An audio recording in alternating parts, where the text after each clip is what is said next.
Gardening industry, the nursery industry, is one of the largest vectors for the spread of terrestrial invasive plants. So the PlantWise program was started by the Nature Conservancy and the GreenWorks, which is the Vermont's Professional Horticultural Association.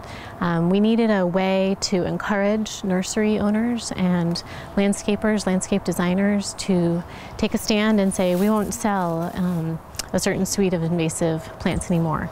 The state of Vermont has a quarantine rule, and so it's a list of plants that are considered to be invasive that are illegal to sell and distribute. There are quite a few suggestions for additions to the quarantine rule that are currently under a comment period. Probably in the next year or two that will be passed and those additions will become law. I think the problem is that there's existing stock, and so the question is what happens to that existing stock and who absorbs the cost of destroying it. I think that the people that have signed on to PlantWise, they've volunteered to cease the sale of these invasive plants, and in doing so they're being very proactive, but we also have to be responsive to nursery owners that years ago bought in some tiny little baby shrubs and have put lots of time and energy and money into growing them up, and then legally they can still sell them. They don't necessarily want to push them for the sake of pushing them because they're invasive, but they have existing stock that they need to sell.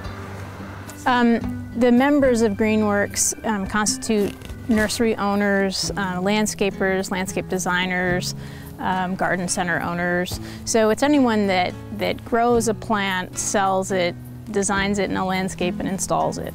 Within the state of Vermont, there's 143 members that handle plants.